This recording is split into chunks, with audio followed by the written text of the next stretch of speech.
Hi ಎಲ್ರಿಗೂ ನಮಸ್ಕಾರ. ಇವತ್ತು ನಾನು ಹಸಿ ತೊಗರಿಕಾಳು ಹಾಗೂ ತರಕಾರಿಯನ್ನು ಬಳಸ್ಕೊಂಡು ಸಾಗು ರೆಸಿಪಿ ತೋರಿಸ್ತಾ ಇದ್ದೀನಿ. ಈ ಸಾಗು ಅಂತೂ ಚಪಾತಿ ಪೂರಿಗೆ ಅಂತೂ ಒಳ್ಳೆ ಕಾಂಬಿನೇಷನು. ಈ ವಿಧಾನದಲ್ಲಿ ಒಂದು ಸಲ ಮಾಡಿ ನೋಡಿ, ಸಾಗು ಅಂತೂ ಸಖತ್ ಟೇಸ್ಟಿಯಾಗಿರುತ್ತೆ. ಈಗ ಸಾಗು ಯಾವ ರೀತಿ ಮಾಡೋದಂತ ನೋಡೋಣ. ಒಂದು ಕುಕ್ಕರ್ಗೆ 1 ಕಪ್ ಆಗಷ್ಟು ಹಸಿ ತೊಗರಿ ಕಾಳನ್ನು ಸೇರಿಸ್ಕೊತಾ ಇದ್ದೀನಿ. ಇದನ್ನು ನಾನು ಸ್ವಲ್ಪ ಚೆನ್ನಾಗಿ ತೊಳ್ಕೊಂಡು ಸೇರಿಸ್ಕೊಂಡಿದ್ದೀನಿ. ಹಾಗೆ ಒಂದು ಅರ್ಧ ಕಪ್ ಆಗಷ್ಟು ಬೀನ್ಸು, ಒಂದು ಅರ್ಧ ಕಪ್ ಆಗಷ್ಟು ನೌಕೋಲು, ಹಾಗೆ ಒಂದು ಅರ್ಧ ಕಪ್ ಆಗಷ್ಟು ಕ್ಯಾರೆಟು, ಅರ್ಧ ಕಪ್ ಆಗಷ್ಟು ಆಲೂಗಡ್ಡೆಯನ್ನು ಈ ರೀತಿ ಸಣ್ಣಗೆ ಕಟ್ ಮಾಡಿಕೊಂಡು ಸೇರಿಸ್ಕೊಂಡಿದ್ದೀನಿ. ನಿಮ್ಗೆ ಇಷ್ಟವಾಗಿರೋ ತರಕಾರಿಗಳನ್ನು ಸಹ ಸೇರಿಸ್ಕೋಬೋದು. ಈಗ ಇದಕ್ಕೆ ಎಷ್ಟು ಬೇಕೋ ಅಷ್ಟು ನೀರನ್ನು ಸಹ ಸೇರಿಸ್ಕೊಂಡು ರುಚಿಗೆ ತಕ್ಕಷ್ಟು ಉಪ್ಪನ್ನು ಸೇರಿಸ್ಬಿಟ್ಟು ಒಂದ್ಸಲ ಇದನ್ನೆಲ್ಲ ಚೆನ್ನಾಗಿ ಮಿಕ್ಸ್ ಮಾಡಿಕೊಂಡು ಕುಕ್ಕರ್ ಲಿಡ್ ಕ್ಲೋಸ್ ಮಾಡಿ ಇದನ್ನು ಒಂದು 2 ವಿಷಲ್ ಕೂಗಿಸ್ಕೋಬೇಕು. 2 ವಿಷಲ್ ಕೂಗಿಸ್ಕೊಂಡ್ರೆ ಸಾಕಾಗುತ್ತೆ.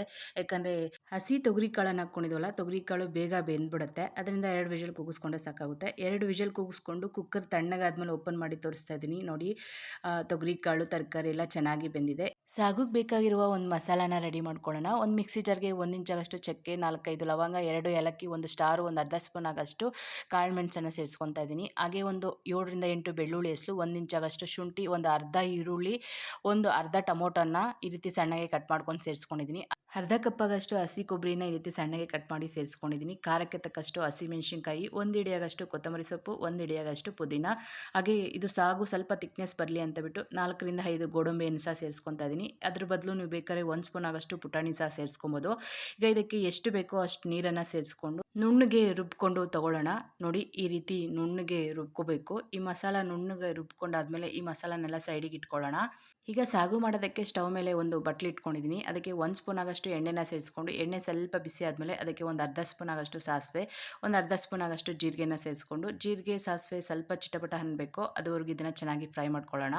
ಇದನ್ನು ಚೆನ್ನಾಗಿ ಫ್ರೈ ಮಾಡ್ಕೊಂಡಾದ್ಮೇಲೆ ಅರ್ಧ ಈರುಳ್ಳಿಯನ್ನು ಈ ರೀತಿ ಸಣ್ಣಗೆ ಕಟ್ ಮಾಡ್ಕೊಂಡು ಸೇರಿಸ್ಕೊತಾ ಇದ್ದೀನಿ. ಹಾಗೆ ಸ್ವಲ್ಪ ಕರಿಬೇವನ್ನು ಸಹ ಸೇರಿಸ್ಕೊಂಡು ಈರುಳ್ಳಿ ಹಸಿ ಸ್ಮೆಲ್ ಹೋಗೋವರೆಗೂ ಇದನ್ನು ಚೆನ್ನಾಗಿ ಫ್ರೈ ಮಾಡ್ಕೊಳ್ಳೋಣ. ಈರುಳ್ಳಿ ಹಸಿ ಸ್ಮೆಲ್ ಹೋದರೆ ಸಾಕಾಗುತ್ತೆ. ನೋಡಿ, ಈರುಳ್ಳಿ ಹಸಿ ಸ್ಮೆಲ್ ಹೋದ್ಮೇಲೆ ಇದಕ್ಕೆ ಚೆನ್ನಾಗಿ ಹಣ್ಣಾಗಿರುವ ಒಂದು ಟೊಮೊಟೊನ ಸಣ್ಣಗೆ ಕಟ್ ಮಾಡ್ಕೊಂಡು ಸೇರಿಸ್ಕೊತಾ ಇದ್ದೀನಿ. ಟೊಮೊಟೊ ಬೇಗ ಸಾಫ್ಟ್ ಆಗಲಿ ಅಂತ ಬಿಟ್ಟು ಸ್ವಲ್ಪ ಉಪ್ಪನ್ನು ಸಹ ಸೇರಿಸ್ಕೊಂಡು ಟೊಮೊಟೊ ಸಾಫ್ಟ್ ಆಗೋವರೆಗೂ ಇದನ್ನು ಚೆನ್ನಾಗಿ ಫ್ರೈ ಮಾಡ್ಕೊಳ್ಳೋಣ. ನೋಡಿ, ಟೊಮೊಟೊ ಎಲ್ಲ ಚೆನ್ನಾಗಿ ಸಾಫ್ಟ್ ಆಗಿದೆ. ಈಗ ಇದಕ್ಕೆ ನಾವು ರುಬ್ಬಿಟ್ಕೊಂಡಿದ್ವಲ್ಲ ಆ ಮಸಾಲ ಪೇಸ್ಟನ್ನು ಸೇರಿಸ್ಕೊತಾ ಇದ್ದೀನಿ. ಈ ರೀತಿ ಮಸಾಲ ಪೇಸ್ಟನ್ನು ಸೇರಿಸಾದ್ಮೇಲೆ ಇದಕ್ಕೆ 1 ಸ್ಪೂನ್ ಆಗಷ್ಟು ಧನಿಯಾ ಪುಡಿ, ಒಂದು 1/4 ಟೇಬಲ್ ಸ್ಪೂನ್ ಆಗಷ್ಟು ಅರಿಶಿನ ಸೇರಿಸ್ಕೊಂಡು ಈ ಮಸಾಲ ಹಸಿ ಸ್ಮೆಲ್ ಹೋಗೋವರೆಗೂ ಇದನ್ನು ಚೆನ್ನಾಗಿ ಫ್ರೈ ಮಾಡ್ಕೋಬೇಕು. ನೋಡಿ, ಈ ಮಸಾಲ ನನಗೆ ಫ್ರೈ ಮಾಡ್ಕೊಳ್ಳೋಕ್ಕೆ ಒಂದು 2-3 ನಿಮಿಷ ತೊಗೊಂಡಿದೆ. ನೋಡಿ, ಈಗ ಮಸಾಲೆ ಎಲ್ಲ ಚೆನ್ನಾಗಿ ಫ್ರೈ ಆಗಿದೆ.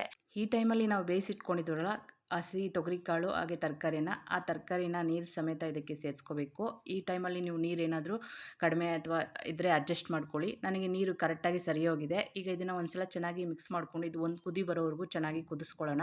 ಈ ಟೈಮಲ್ಲಿ ಉಪ್ಪು ಖಾರ ಎಲ್ಲ ಚೆಕ್ ಮಾಡ್ಕೊಳ್ಳಿ. ನಾನು ಸೇರಿಸ್ಕೊಂಡಿರೋ ಉಪ್ಪೆಲ್ಲ ಕರೆಕ್ಟಾಗಿ ಸರಿ ಹೋಗಿದೆ. ನೋಡಿ, ಇದು ಒಂದು ಕುದಿ ಬಂದಾದಮೇಲೆ ಸ್ಟವ್ ಆಫ್ ಮಾಡಿಕೊಂಡ್ರೆ ಸಖತ್ ಟೇಸ್ಟಿಯಾದಂಥ ತೊಗರಿ ಕಾಳಿನ ಸಾಗು ರೆಡಿಯಾಗಿದೆ. ಈ ಸಾಗು ಅಂತೂ ಸಖತ್ ಟೇಸ್ಟಿಯಾಗಿರುತ್ತೆ. ಇದನ್ನು ನೀವು ಪೂರಿ ಚಪಾತಿ ಜೊತೆ ಸರ್ವ್ ಮಾಡಿಕೊಂಡ್ರೆ ಸಖತ್ತಾಗಿರುತ್ತೆ. ಒಂದ್ಸಲ ಈ ವಿಧಾನದಲ್ಲಿ ನೀವು ಸಾಗು ಮಾಡಿ ನೋಡಿ. ಈ ಸಾಗುವನ್ನು ನೀವು ಟ್ರೈ ಮಾಡಾದ್ಮೇಲೆ ನನಗೆ ಕಮೆಂಟ್ ಮೂಲಕ ತಿಳಿಸಿ ಹೇಗಿತ್ತು ಅಂತ. ಈ ರೆಸಿಪಿ ನಿಮಗೆ ಸ್ವಲ್ಪನಾದರೂ ಇಷ್ಟ ಆಗಿದ್ರೆ ಪ್ಲೀಸ್ ಒಂದು ಲೈಕ್ ಮಾಡಿ, ಹಾಗೆ ಶೇರ್ ಮಾಡಿ. ಈ ವಿಡಿಯೋ ನೋಡಿದ್ದಕ್ಕಾಗಿ ಎಲ್ಲರಿಗೂ ಧನ್ಯವಾದಗಳು.